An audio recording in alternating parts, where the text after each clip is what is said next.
Hi, this is Jim from Safety Wars. Before we start the program, I want to make sure everyone understands that we often talk about OSHA and EPA citations, along with some other regulatory actions from other agencies, legal cases, and criminal activity. Everyone is innocent until proven guilty in a court of law. Proposed fines are exactly that, and they are often litigated, reduced, or vacated. We use available public records, news accounts, and press releases. We cannot warranty or guarantee the details of any of the stories we share, since we are not directly involved with these stories, at least not most of the time. Enjoy the show.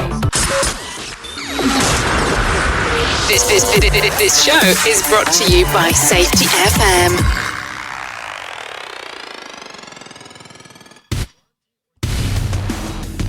And from the border of liberty and prosperity and the highway to the north, this is Safety Wars for Friday, April 7th, 2023.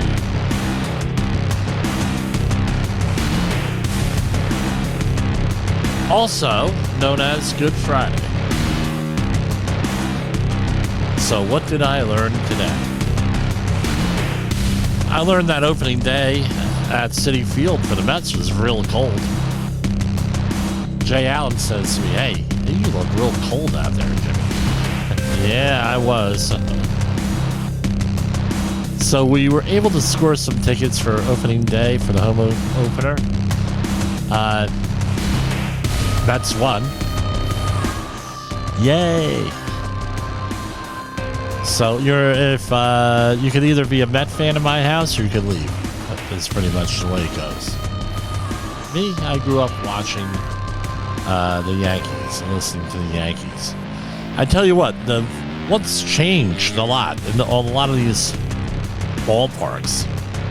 Now, everyone that I go to, and I go to the Rockland Boulders right up the street from me, right, an independent minor league team. They're MLB affiliated, whatever that means. The Frontier League, largest independent league in North America. But no, it's like an experience. I remember going back, and it was a big deal to get a hot dog or maybe a hamburger and fries. Now they have like prime rib, they have sushi, they have all different kinds of stuff in there. I remember my father getting it was either a Bud or a Bud Light. Now you got like 30 different beers you could get there. Right? Incredible. But the lines are not as long as they usually are. And I tell you what, one of the things that I've never seen, right? My wife was online to get concessions there, right? And during the playing of the national anthem, everything stopped, and there was a woman running through there, an employee, screaming, "Everybody stop the sales, the national anthem is on." So everything stopped. So that was kind of refreshing. I was wondering why everything was as, you can hear a pin drop, the proverbial pin drop out there. So what a wonderful experience. A little bit cold. And welcome to baseball in the spring in the Northeast. It's going to be cold. Good Friday today. This is the day that Christians commemorate the death of Christ, and in 3 days, rising from the dead. So it's meant to be more of a somber day. That's why it was just unusual that we would do anything on this day.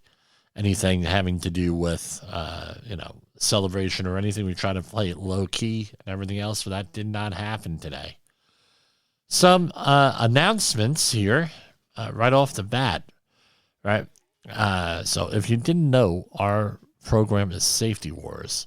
Well, today, StarWars.com announced that Star Wars is heading back to the movies. Lucasfilm said Friday it plans to release 3 new Star Wars films expanding on the fictional universe created by George Lucas in the 1970s. Lucasfilm's president, Kathleen Kennedy, said at a Star Wars fan event in London Friday, big thing going on today in London. I think I saw Weekend maybe in London. Their version of Comic-Con, I guess. All of the sci-fi people that I know, a good chunk of them, the stars and everything, we're taking pictures over in London of them in London today. So they have this on tap, right? All lined up, and they don't say when they're going to be released. The last one was 2019 with The Rise of Skywalker. Actress Daisy Ridley, who played Rey in the trilogy, will be returning as a character in one of the new films. That movie will be set 15 years after The Rise of Skywalker. So hopefully we're not going to have to wait like 15 years for those movies to come out. If you're a Star Wars fan. I tell you what, with Star Wars and Star Trek, how much is too much? A Star Trek fan, a diehard fan, or a Star Wars fan, either franchise is going to tell you it's never enough.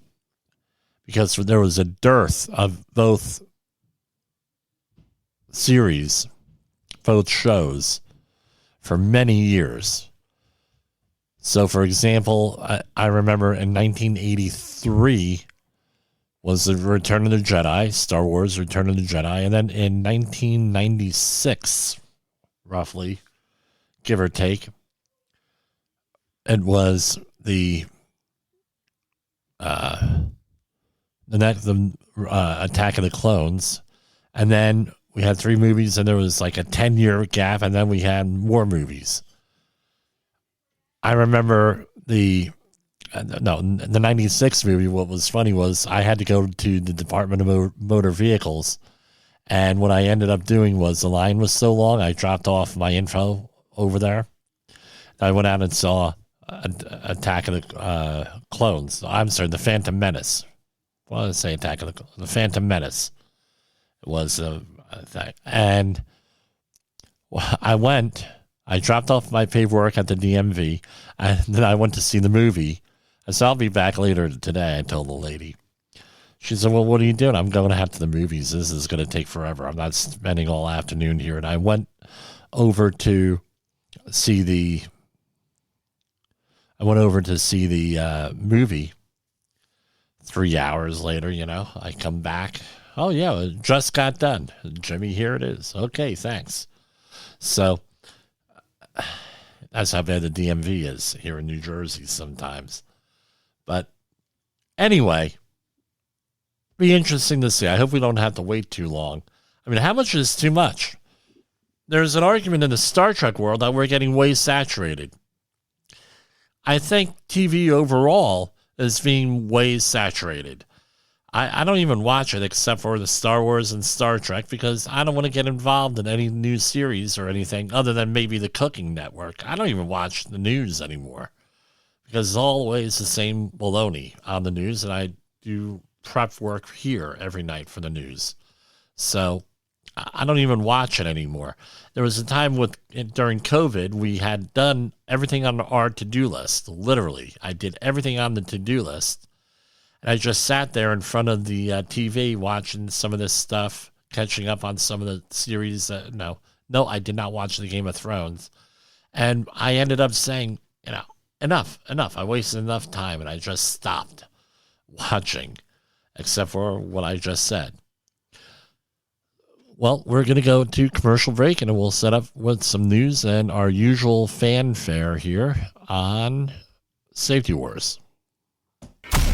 In the professional safety community, communication and planning are just a few keys to your program's success. The question many practitioners have is, where do I start? Dr. Jay Allen, the creator of the Safety FM platform and host of the Rated R Safety Show, has built a global foundation to help you along the way. Go to safetyfm.com and listen to some of the industry's best and most involved professionals, including Blaine Hoffman with the Safety Pro, Sam Goodman with the Hop Nerd, Sheldon Primus with the Safety Consultant, Jim Pozell with Safety Wars, Emily Elrod with Unapologetically Bold, and many others.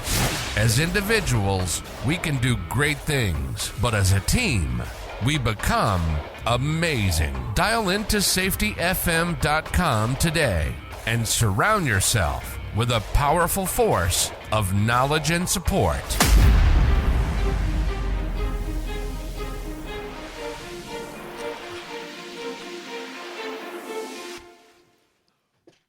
OSHA recordables, catastrophic losses, environmental disasters. You want answers? So do I. This is Jim Posel with Safety Wars. That's my daddy. Yeah, your daddy is here. That's for sure.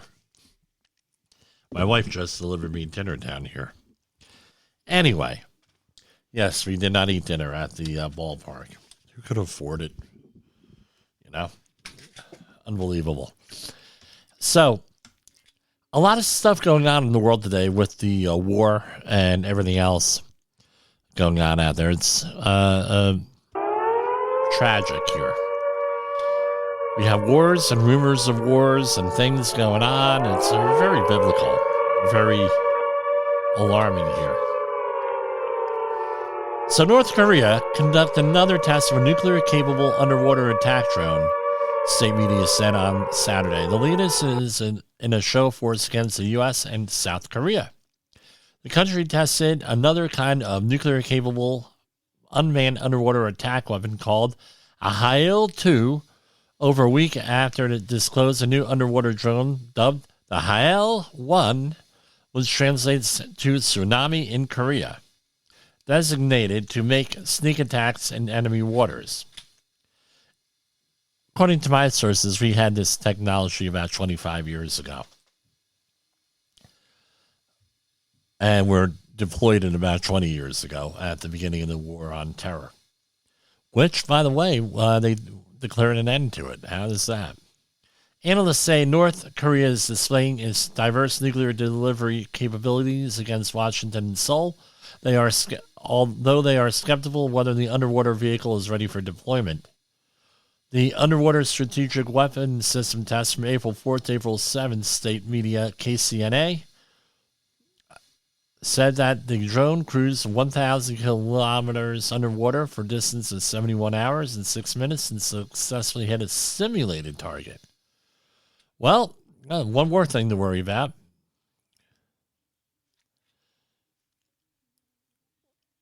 Armed and ready. Southeast Asia plays catch-up with China's military might. Philippine President Ferdinand Marcos Jr. gave a thumbs up for the cameras from the backseat of an FA-50 fighter just before it took off from Clark Air Force Base in Pampanga, south of the capital, Manila, on March 7th. The aircraft carrier, this is from the Straits Times, by the way. The aircraft carrying the commander-in-chief flew over a military training area in Zambales, a coastal province facing the South China Sea. Mr. Marcos would return to the base minutes later, impressed by the pilot's skills and even more convinced that modernizing the military is key to countering Beijing's rising threat. So, basically, from what I've read, China has a 600-ship navy. The United States is a little bit under 300 ships. At the end of the Cold War, we had 600 ships in the United States, so we're half that. There's a lot of criticism out there of the military, of our military readiness, whether or not we could have a sustained conflict or anything else. This issue came up also this week in London, where they're saying that they don't have the ammunition left to fight a war, a lot of the other military gear, because it all went over to Ukraine.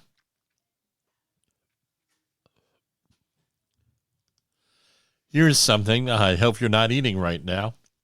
Singapore is approving 16 species of insects like crickets and grasshoppers to be sold as food. Foodies here, and this is from Cheryl Tan from the Straits Times. Foodies here may soon get to chomp on insects in eateries or as fried snacks and protein bars. Also on the menu, silkworm cocoons. Yum, yum. 16 species of insects such as crickets, silkworms, and grasshoppers will receive the green light from the Safety Agency for human consumption later this year. Yay. Well, I guess they have a protein issue over there.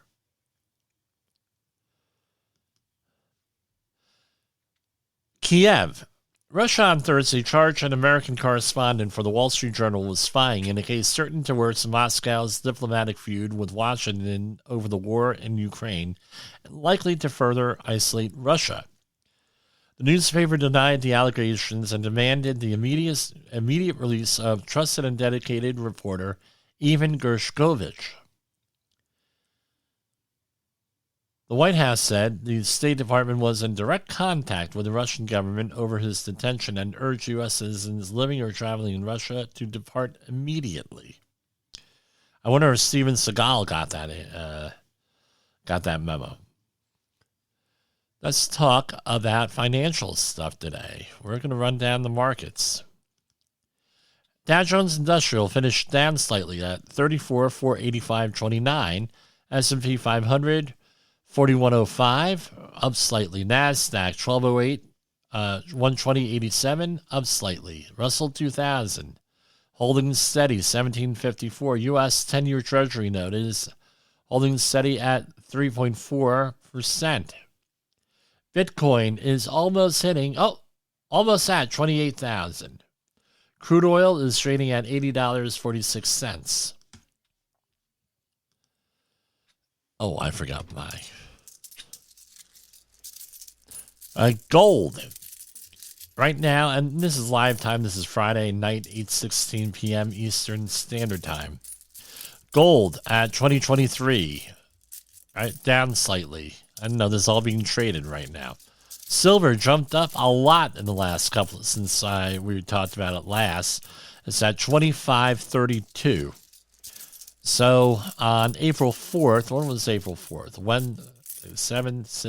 So Tuesday, it made a big move on April 4th. April 4th, Tuesday, just straight up. It went from 24.35 to 25.20 in like one shot on Tuesday.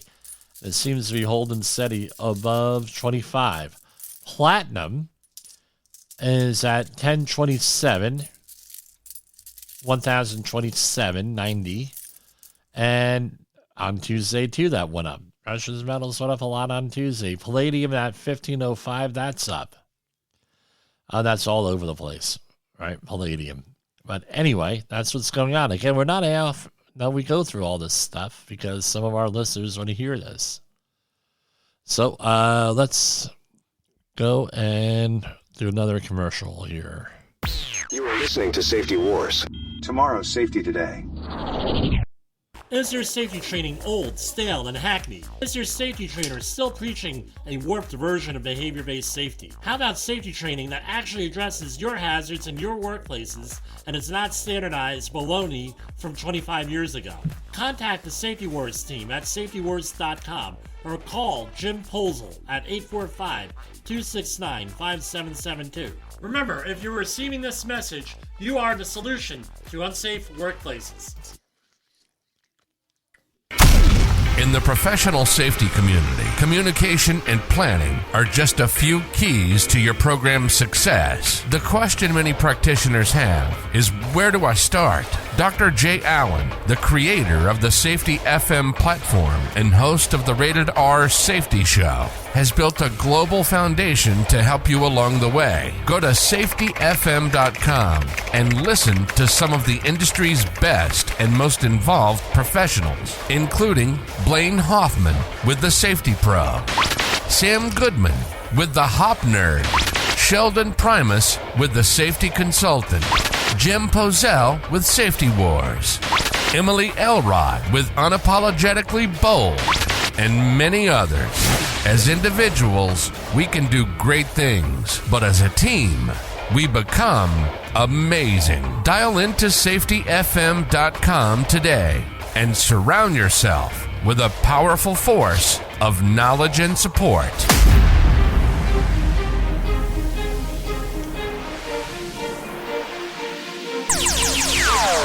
Safety Wars is streaming now.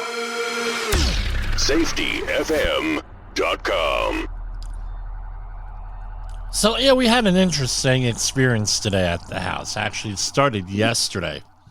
My kids and wife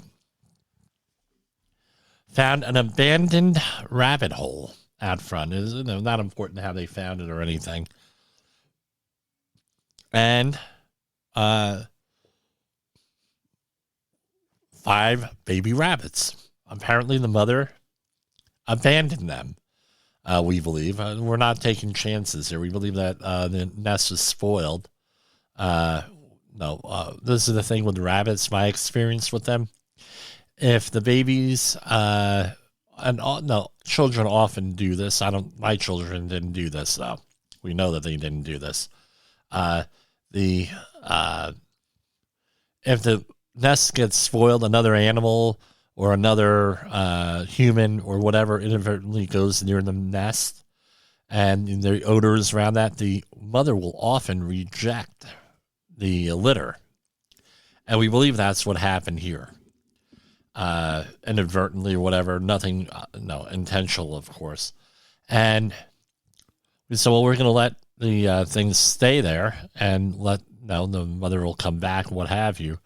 And mother never came back. So we ended up, what do you do? I should have known this, but I've never really had to deal with this problem, is that there are wildlife rehabilitation people out there, volunteers, and there's a website for them. And I'm not going to give out the website because it's, you can look it up if you're out there. No, because I don't want a million people calling up people, on that. And what we ended up doing was calling up a wildlife rehabilitation person who came over and took the rabbits and is going to raise them. And I don't know where they're going to go. Either they're going to be released into the wild or they're going to be adopted. 5 of them. One of them was probably near death, freezing to death with the weather up here today. Yesterday it was 75. Today it was 51. So welcome to New York in the spring. And so with one of them, I actually put him on my chest and covered him up with a winter hat I had been wearing to try to get him back to moving around and everything. And then the other ones, were all piled up. They were fine. They were warm. This one was not warm at all. And the wildlife rehabilitation person, to her credit, her name's Ginger. She came over in about 10 minutes, picked everything up. So anyway, when my wife said, well, what's for dinner, Jimmy? It ain't going to be pfeffernuss tonight. That's for damn sure. EPA and India, and here's some EPA press releases here. EPA and Indonesian Ministry of Environment and Forestry signed a memorandum of understanding to enhance environmental cooperation. This is from the EPA press office. This week, the U.S. EPA and the Indonesian Ministry of Environment and Forestry both signed a memorandum of understanding to strengthen bilateral cooperation in environmental protection and climate action. Of course, climate action on everything, right? The Memorandum of Understanding establishes a framework for collaboration on a range of environmental issues such as climate change, air quality management, water quality management, waste management, environmental education, and environmental law enforcement. The MOU also aims to promote technical exchanges and information sharing between 2 counties. EPA Region 4 announces the 2023 Pollution Prevention Recognition Awards Program.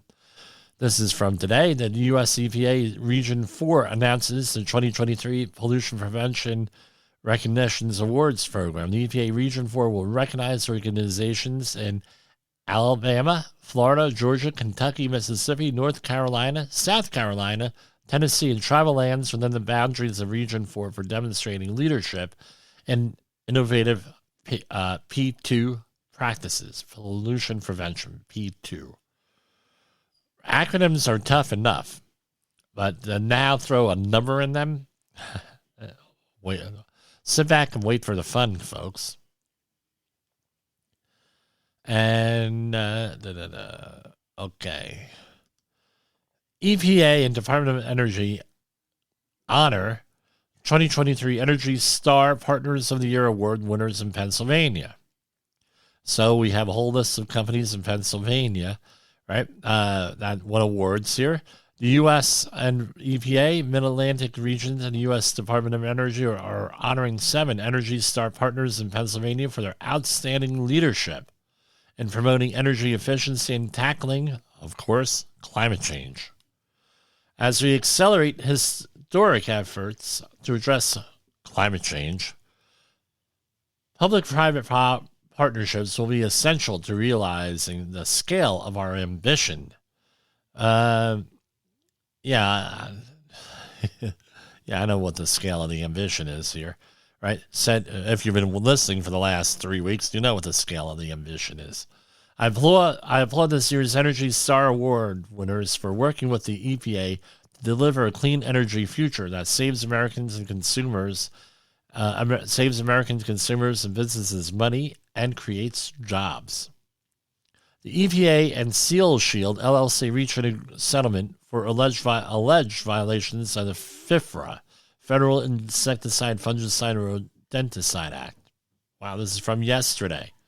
U.S. EPA announced the settlement with the company headquartered in the state of Florida for alleged violations of the FIFRA. Right? You don't hear too much about FIFRA.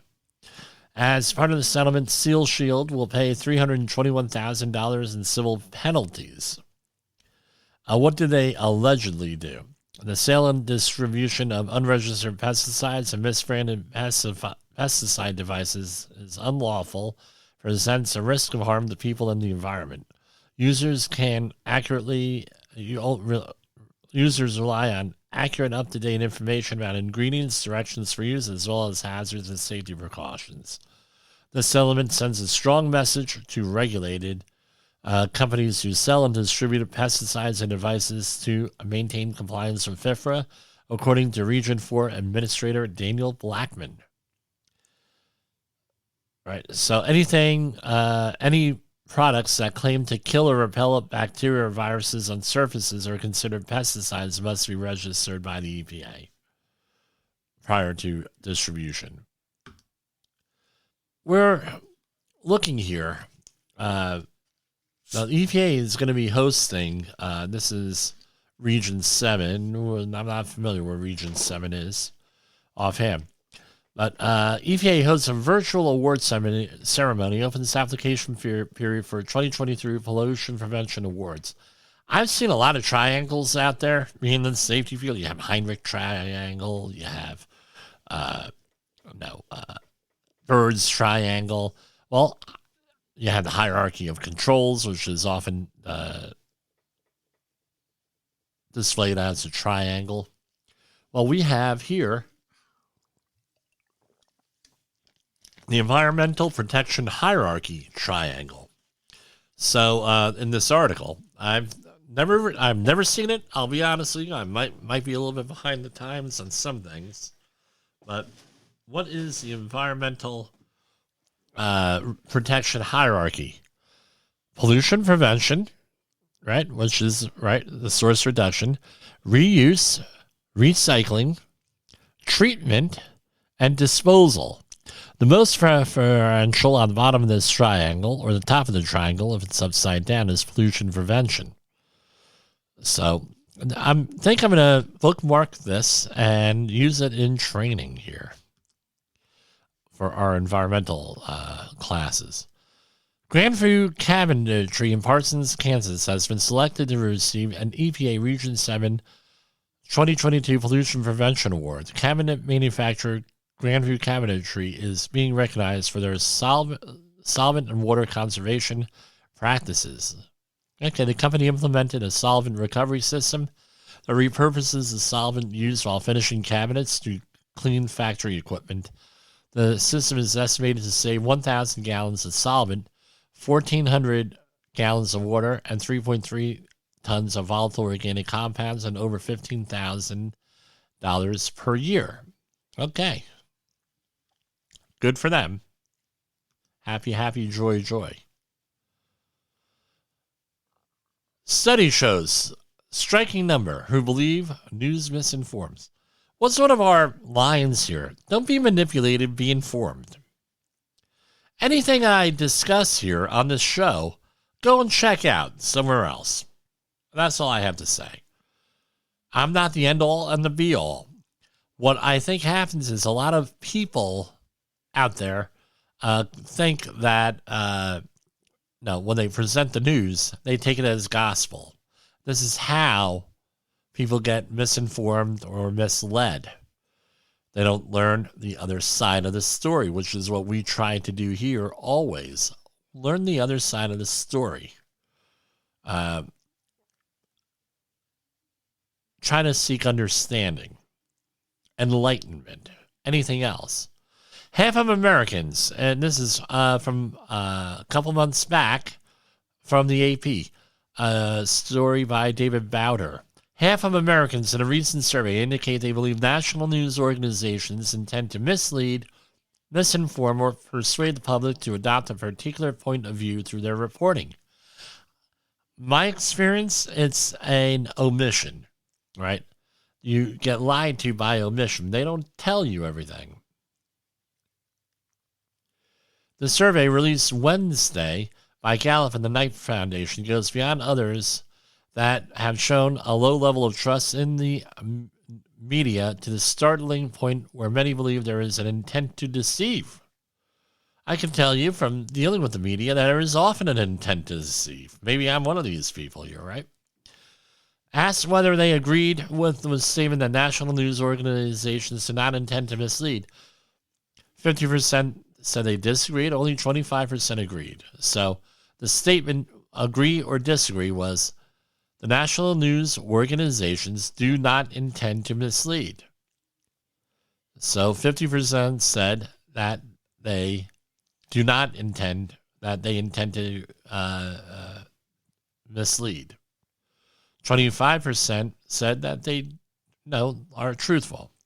Similarly, 52% disagreed with the statement that disseminators of national news care about the best interests of the readers, viewers, and listeners. The study found it said that 23% of respondents believe that journalists were acting in the public's best interests. That was pretty striking for us, said Sarah Fioroni, a consultant for Gallup. The findings show the depth of distrust and bad feeling that go beyond the foundations and processes of journalism. Well, I tell you what, they think that some of this is from fallout from the COVID-19 coverage, a lot of the ways that stuff was handled. I'm going to tell you, this has been going on for an awful long time. I did a lot of graduate school work on this stuff, specifically the environmental reporting in the news and whether it's accurate or not. Can we develop an accuracy level? And what I found out was that often the answer is that the information is not accurate. According to, at that time it was the global climate change, where they were reporting on reports 2001 up to September 11th. There were a lot of reports that came out on global warming in the news. And I showed with the print media that they weren't always very accurate in reporting what those things were. Just not there. And I was able to show that. Now, why is that? A lot of stuff goes on, right? The more I get involved in the news, and even with this program, you could see where people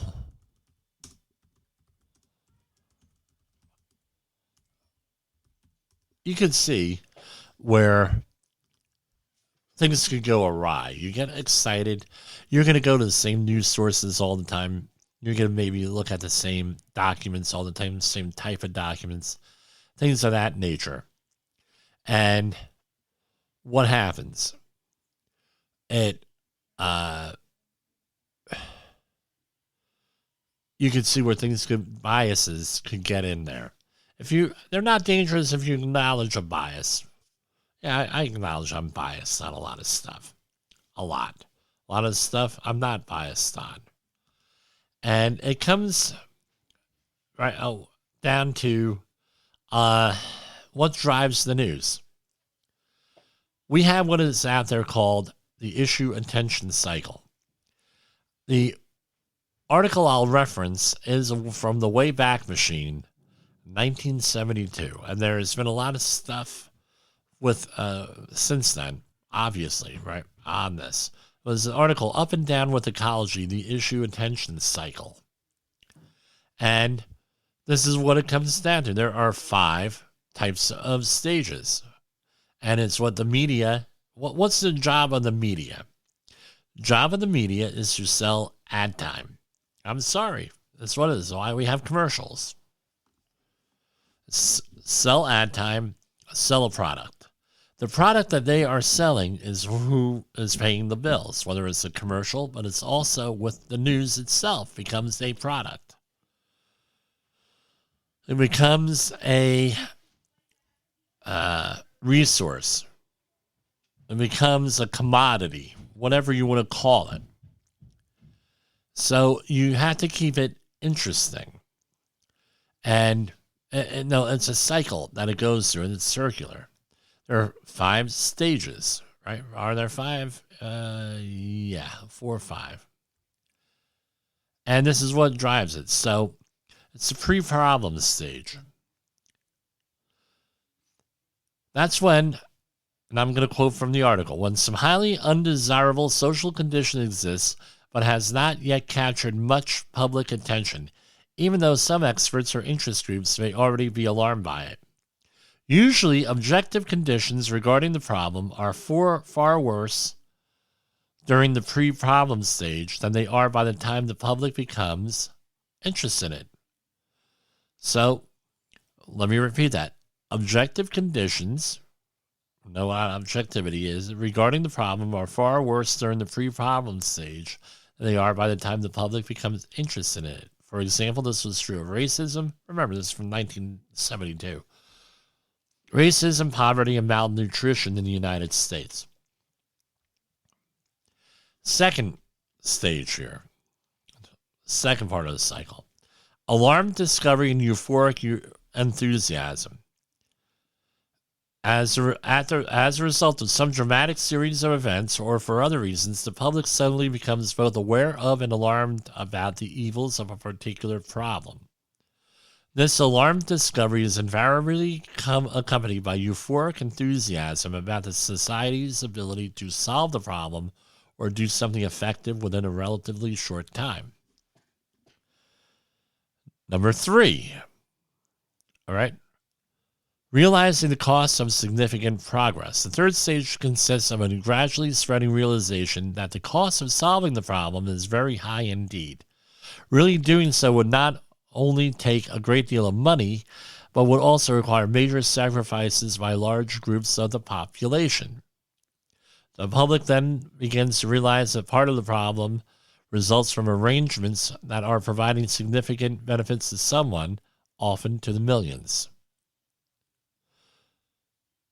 Goes on and on. So someone's benefiting from this, from define the problem, doesn't matter. It could be financial, it could be status, what have you. Now, number 4, the gradual decline of intense public interest. So the previous stage becomes almost imperceptibly transformed into the 4th stage, a gradual decline in the intensity of public interest in the problems. As more and more people realize how difficult and how costly to themselves the solution to the problem would be, 3 reactions set in. People get discouraged, right? Some people get discouraged. Others feel positively threatened by thinking about the problem, so they suppress such thoughts. Hey, I don't want to think about it, right? Then Other people become bored by the issue. Most people experience some combination of these feelings. Then it's the 5. The post-problem stage. In the final stage, an issue that has been replaced at the center of public concern moves into a prolonged limbo, a twilight realm of lesser attention and spasmodic reoccurrences of interest. So now let's talk about this. And this guy Downs was actually pretty smart. When he said with ecology, what they called back in the 1970s, the environmental movement often was called the ecological movement, the ecology movement. And what he predicted was that there might be a environment. You've heard of military-industrial complex from President Eisenhower in his closing address to the nation, that there might be an environmental industrial complex going on out there, where an environmental movement keeps on jamming through the same things over and over again, and never actually solving a problem was the point here. So let's apply this to a recent thing. We had, beginning of February, East Palestine, Ohio, a train wreck, right?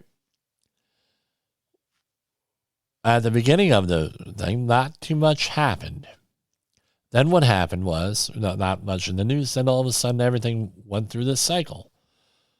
Everybody started freaking out, right? Alarm discovery. Then, realizes the cost of the significant progress.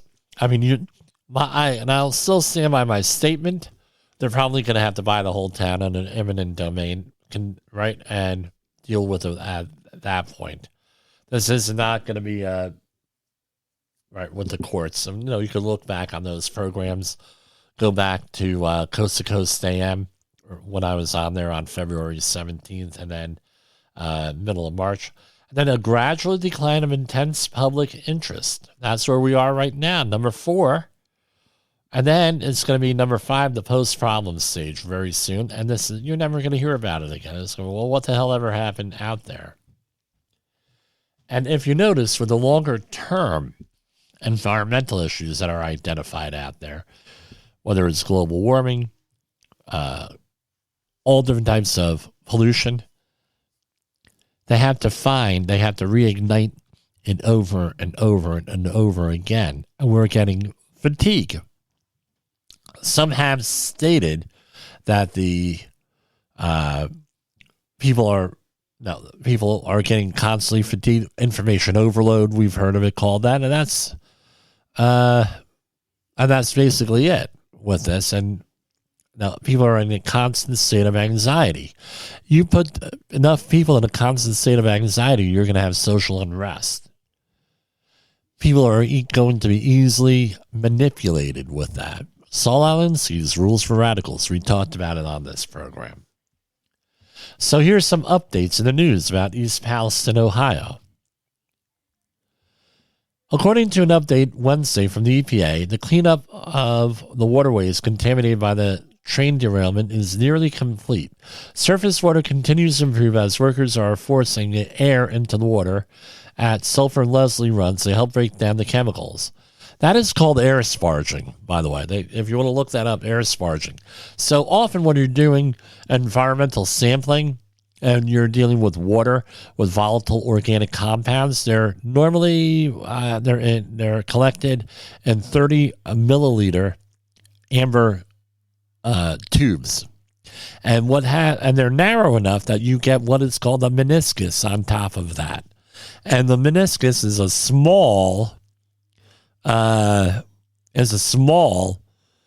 like oval, like a lens on top, right? It's called a meniscus, right? Similar to your knee, right? And the meniscus. And what happens is you have to pour, when you're collecting the water sample, you have to collect it in such a way, whether it's from a baler, a device called a baler, or which is a long tube with a bottom valve, and you collect the water sample in there. Or if you're going to do it in any other way, you have to do it not to agitate the water. And when you put it fill up the jars, you have to make sure that there's not a bubble in them. And why is that? Because you may, quote unquote, sparge the sample, or you may agitate the sample, thus breaking down the chemicals in the water and not being able to get an accurate reading. I've read some articles, and this is usually not where my area that I go into with this. When I've read some articles back in the day, you could lose 20, 30, 40% of a sample by doing that, just with agitating it. So here they're blowing water. They have video on it on the EPA website, blowing water into these creeks or cricks, if you're from out there, and evaporating all of the chemicals on there. So, and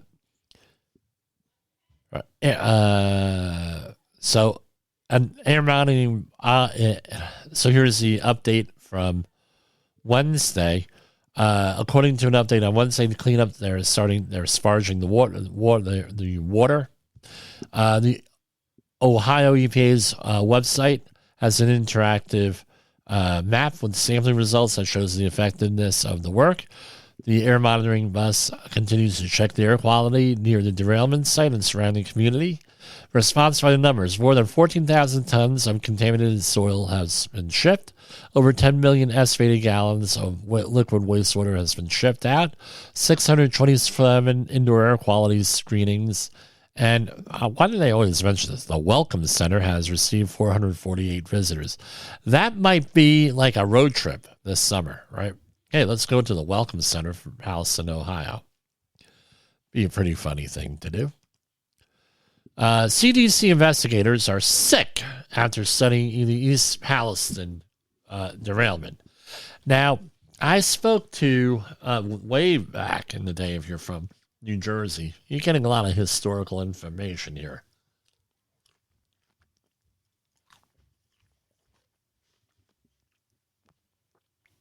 You go on YouTube and you search for Kinbuck Landfill, Kinbuc Landfill in Edison, New Jersey. And you're going to find the original videos of, it was one of the worst sites on the NPL list in the country for many years. I don't know where it is right now. And that's where they were dumping liquid waste. They were dumping everything there. It's along the Raritan River on Meadow Road in Edison, New Jersey. Yes, I worked there. And I was talking to one of my professors in college, William Labrizzi, who was the former assistant administrator for Region 2, EPA. He was also, I believe, the head of the New Jersey DEP back in the 90s, early 90s, late 80s, something like that. He was one of the responders for Kinbuck Landfill when they had a fire. And it was a massive fire out there. And they have pictures and they have videos and everything. And he had said over 30 DEP, when they initially responded to that emergency after the fire there, that 30 people from the DEP ended up in the hospital next day or a couple of days later with all different types of dermatitis and respiratory issues and everything else. So apparently the same thing happened over with the CDC when they went to investigate this. So this is from Scripps News, an article by Justin Boggs. The Centers for Disease Control and Prevention confirmed that 7 members of a 15-person team became sick after assessing the potential health impacts of February's train derailment in East Palestine, Ohio. The news was originally reported by CNN. The CDC said that members of the Agency for Toxic Substances and Disease Registry became ill on March 6th with symptoms including a sore throat, headache, coughing, and nausea. CDC spokesman said staff members' symptoms resolved by the afternoon and they were able to return to work the next day. That is what we would call likely an OSHA recordable on that. I would have to double check that. Impacted team members have not reported ongoing health effects. So, as we had discussed on Coast to Coast AM, if you caught that show, in lieu of a permissible exposure limit, what do you use? Or any other exposure limit?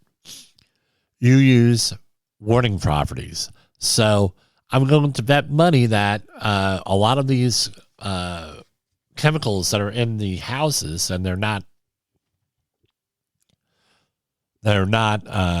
releasing the lists of what these are because they're homes and they're trying to hold some privacy, that they're probably trace chemicals in there.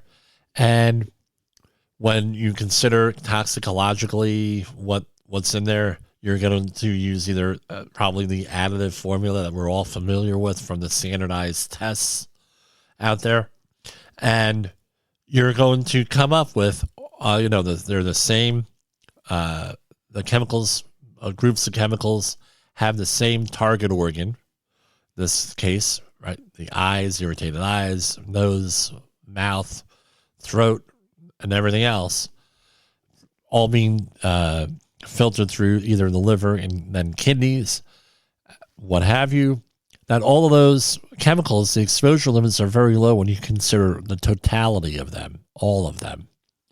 So, along with that, plus not having exposure limits for a lot of those chemicals, now you have to go by the warning properties, and these people have all been exposed to something, whatever it is. And to minimize it, saying, well, they felt better in the afternoon, they went back to work. Well, I know I would not be the one.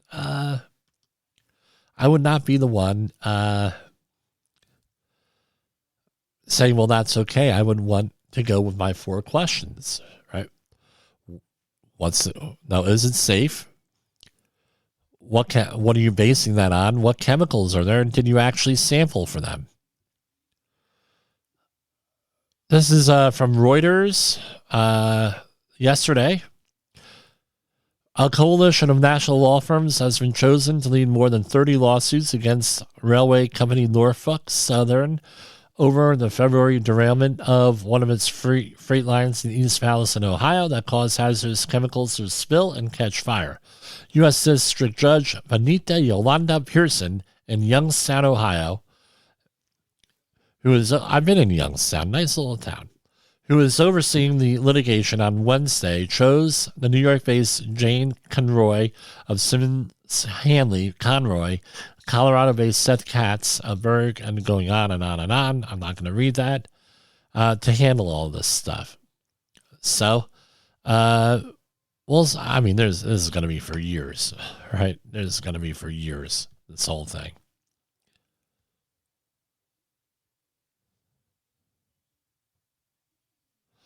All right, we're going to go to commercial break again, and then we'll come back. Is your safety training old, stale, and hackneyed? Is your safety trainer still preaching a warped version of behavior-based safety? How about safety training that actually addresses your hazards in your workplaces and is not standardized baloney from 25 years ago? Contact the Safety Wars team at safetywars.com or call Jim Posel at 845-269-5772. Remember, if you're receiving this message, you are the solution to unsafe workplaces. Safety Wars is streaming now. SafetyFM.com.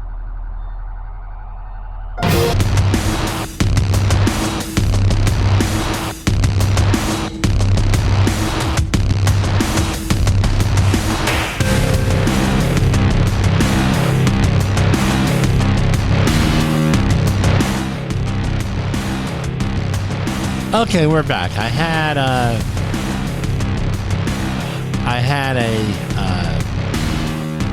having a cold, and I had to take care of things here. Everything that goes along with So here we have some more OSHA in the news here. Some interesting stories here. Union leads walkout, accuses South Carolina OSHA of failing to protect black workers. South Carolina fails to adequately inspect workplaces that are most dangerous for employees that employ the largest number of African Americans, according to a complaint filed Tuesday by a union leading a strike in Columbia, South Carolina. An estimated 416,000 South Carolinians are employed in the state's food and beverage and general merchandise, food service, and warehouse industries, and a disproportionate number of them are black, according to the complaint. Between 2018 and 2022, the agency responsible for those workers conducted only 2 scheduled inspections of the facilities in those industries combined. Wow. All right, so this is what we have here. Is the agency really responsible for the workers' safety, or is that their employers and the workers? Again, right? No, it's the same story. No, I'm not shaming or blaming the workers here, but I am the companies with that, and the workers have to have some type of training and everything else that goes along with it. And they can get it if they call 845-269-5772. All right? Give us a call. Include us on that. In contrast, during the same period, 2018 to 2022, the South Carolina Occupational Safety and Health Administration conducted 499 planned inspections of construction and specialty trade contracting industry, where black South Carolinians are underrepresented, the union said. I don't know. I would have to check the accident rates here. A lot goes into this with the compliance officer. What are their expertise and everything else that goes into this? I know that's a question.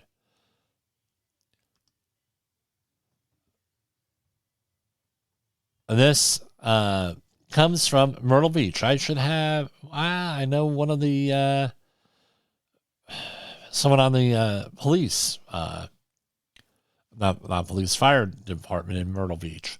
An investigation into the high-reach excavator that crashed into an Ocean Boulevard condo building just over a week ago is underway. Here it is. South Carolina OSHA is investigating after the machine overturned, crashing into the resort while working on a construction site. The investigations generally take at least 8 weeks. South Carolina OSHA looks for any violations that may have in any way contributed to the incident. Myrtle Beach Fire Department said no one was injured, but there is damage to the building. Yeah, that usually is what happens when you crash things into it. So have a happy Easter, everybody, and I look forward to seeing you later on. I know next week we plan on going on Twitch. The views and opinions expressed on this podcast are those of the host and its guest and do not necessarily reflect the official policy or position of the company. Examples of analysis discussed within this podcast are only examples. They should not be utilized in the real world as the only solution available, as they are based only on very limited and dated open source information. Assumptions made within this analysis are not reflective of the position of the company. No part of this podcast may be reproduced, stored in a retrieval system, or transmitted in any form or by any means, mechanical, electronic, recording, or otherwise, without prior written permission of the creator of the podcast, Jay Allen.